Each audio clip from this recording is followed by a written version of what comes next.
ఈ గవర్నమెంట్ చేసే పనులు కొన్ని రైతులకు బాగానే ఉన్నాయి, కానీ కొన్ని చేయబట్టి ఇబ్బందులు అవుతున్నాయి రైతులకు. ఏంటంటే ముఖ్యంగా ఇప్పుడు 2 లక్షల రుణమాఫీ అన్న గవర్నమెంట్ ఆ చిన్న చిన్న కారణాలతోటి రేషన్ కార్డుల పేరు లేదను, లేకపోతే ఆధార్ కార్డు ఏదైనా పేరు మిస్టేక్ ఉందను, లేకపోతే బ్యాంకులో ఏదైనా మిస్టేక్ ఉందని చెప్పి చిన్న చిన్న కారణాలతోటి రైతు బంధును, రైతు రుణమాఫీని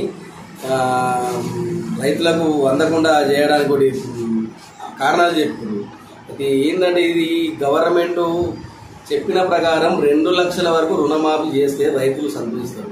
ఎందుకంటే కొన్ని రేవంత్ రెడ్డి గారు చేసే పనులు బాగానే మంచిగా ఉన్నాయి, రైతుల కొరకు బాగా ఆలోచించి చేసుకునే పనులు. ఇంకా ఏంటంటే చిన్న చిన్న మిస్టేకులను కూడా సరి చేసి రైతులందరికీ ఇస్తే ఇంకా సంతోషిస్తారు. కాబట్టి పబ్లిక్ ఏమంటున్నారు అంటే ఈ రకరకాల కారణాలతోటి రైతు రుణమాఫీని ఎగ్గొట్టడానికి ఏదో ఒక ప్లాన్ చేస్తున్నారని చెప్పి ఒకటి కాన్సెప్ట్ నడుస్తుంది పబ్లిక్ లోపల. దీన్ని ఏం చేయాలంటే గవర్నమెంట్ ఇలాంటి ఏం లేకుండా 2 లక్షల వరకు ఎలాంటి రుణమాఫీ ఉన్నా కానీ కంప్లీట్ చేస్తే రైతులు సంతోషిస్తారు. ఇంకోటి ఇది ఈ నీళ్ళ గురించి కొద్దిగా ప్రాబ్లం ఉంది. దీన్ని కొద్దిగా అవగాహన ఉన్న ఆఫీసులతోటి సర్వే చేయించి ఎక్కడి నుంచి ఎక్కడ పోతే నీళ్ళు ఎక్కడి నుంచి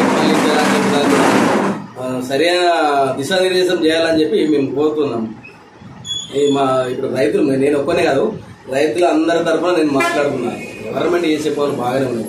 మాకు ఇక్కడ ఏంటంటే ఇప్పుడు వరదకాలం వల్ల మాకు నీళ్ళు లేవు. నీళ్ళు లేక రైతులు ఇక్కడ పింజు కొట్టుకుంటారు. మా ఎమ్మెల్యే గారికి ఎన్నోసార్లు విన్నవించారు, కానీ ఆయన కూడా తల్లాడుతుండు. కాకపోతే ఆయన చేతిలో కూడా ఏం లేదు. ఈ ఎక్కడైతే స్టోరేజ్ ఉందో వాటర్ అక్కడ నుంచి తీసి ఎత్తిపోతేనే బాగుంటుంది అని చెప్పి మా అభిప్రాయం. దీని ద్వారా గవర్నమెంట్కు మేము విన్నవిస్తున్నాం ఈ పని చేయాలని. జై హింద్.